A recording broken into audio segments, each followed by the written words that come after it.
All right, so really quick, Bear. What just tell us real quick, which what are you running for in the city of Carson, as far as like what's your position really? Well, again, the city clerk's office is broke. It's floundering. There's no minutes. Haven't been minutes for almost a year. There's, and Denisha said this before. She says, well, the videotapes are recognized in court as legal. So, we need some of that back there again. We need to get.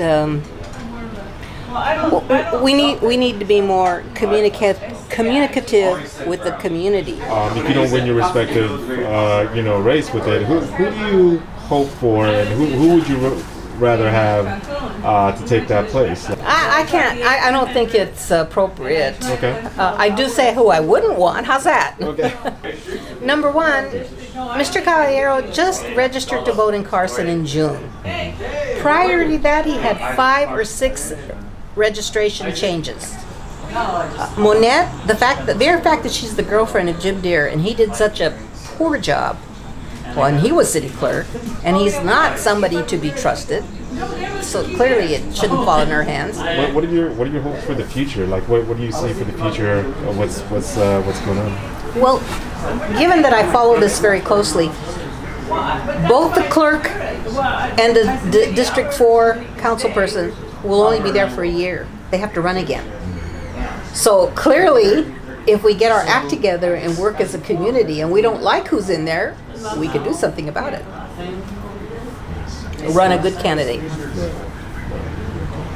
Any other thoughts you have on your mind that you feel comfortable about, speaking on camera about before we end? Good governance is so important, and the sincerity of the individuals that run for office bothers me a lot. And the community just has to get more engaged. And I would probably still be. I won't leave Carson. I will still be involved in activities in Carson. That's me. I'm David, and I'm fighting against Goliath, which is Watson Land Company.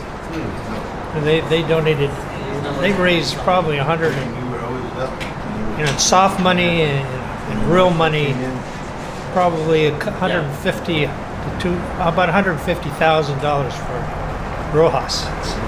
The other thing is, all the candidates, none of them, they keep claiming they've spent thousands, tens of years, 30 years living with the city, but none of them are willing to buy a home. If you're going to live here for 30 years and you care about the city, why wouldn't you buy a home? I've had a home for 40 years. I've lived here. My neighbors know me. In fact, my neighbors are here. We've all been together for a lot of years. But I have an investment in the city. They ask me, what kind of investment do you have? I raised $5.5 million. Started a bank in the city of Carson,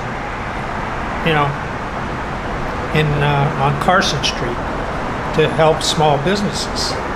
So tell me, Mr. Matoma. Yeah. So you're coming back. You're coming back into the political forum. Am I correct when I'm saying that? So what's bringing you back, and how do you feel about that? Because I'm unhappy with the way the city's run, especially now that I find out that the city council are paying themselves $80,000. When I was on the city council, we made $550 a month, and we did it because we were doing it for public service.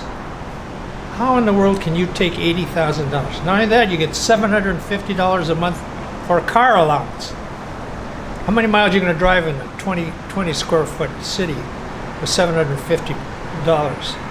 We got $50 for a car allowance. So these are the things that just really got my goat about, hey, budgets that can't be balanced, and it's because these people, are spending money. And then the final nail was when they redistrict the city. The current mayor, Lula Davis Holmes, was supposed to represent southern Carson, but she lives above the mall. So they gerrymandered this spike in this District 4, which I am part of. I live in the southern part of Carson. I live off of Alameda Boulevard. But she lives above the mall. How can she represent southern Carson? You know, good luck to you, and good luck to Vera with this race. Now, let's, you know, in the event that, you know, that it doesn't go both your way, doesn't go your way as far as getting the votes. How do you feel about, you know, who do you feel would be, you know, somebody that you would want to be in the council, you know, to represent? That's a good question. I don't know. Yeah. Looking at the candidates, none of them. None of the current candidates. Okay. None of them have the experience. None of them have, you know, I don't think you have the commitment. Because I said, you know, nobody owns a house. Nobody owns a home. They don't care enough to buy a home. But the problem is, what I need to do is try to get a movement to try to do campaign spending limits, because it's $290,000 have been spent on this election. That's obscene for a city our size. For a one-year council term, it's because special interests are dumping all this money in this campaign to get their candidate.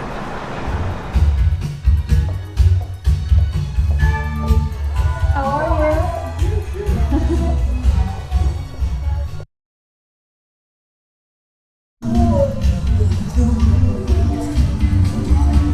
Good. I'm good. How are you? I'm good. I'm smiling.